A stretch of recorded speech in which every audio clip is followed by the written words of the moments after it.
દર વર્ષે ગિરનારની થાય છે, પણ આ વર્ષે એક કુદરતી આફતી જે વરસાદ વાવાઝોડું એના હિસાબે આજે અમે પરિક્રમા રૂટ ઉપર નિરીક્ષણ કર્યું છે.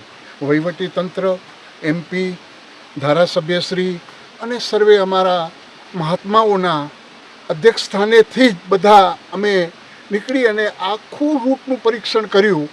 ત્યાર પછી અમને એવું લાગ્યું કે આની અંદર કોઈ પણ વ્યક્તિ અંદર આવશે તો આની અંદર પ્રભુ ફસાઈ જશે અને આ પરિક્રમા જે આપણે ધર્મનું ભાતું ભરવા જઈએ છીએ એની અંદર કોઈ અજુગતું પણ બની જાય એવું અમને દેખાય છે.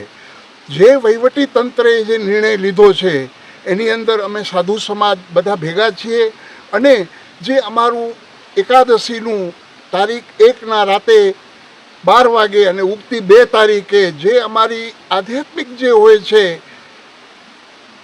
તે અમે પૂર્ણ કરશું. કે જે અમારી વિધિ હોય છે રાતના મધ્યરાત્રિએ 12 વાગે એ અમે વિધિ પૂરી કરશું. એની અંદર કોઈ મહાત્માઓ જેને પરિક્રમા કરવી હોય એ કરી શકે છે. એની અંદર વનતંત્ર, કલેક્ટર સાહેબ, પોલીસ ડિપાર્ટમેન્ટ, હરેક એની અંદર એના જે અધિકારીઓ છે એ અમુક એની સાથે હાજરી દેશે.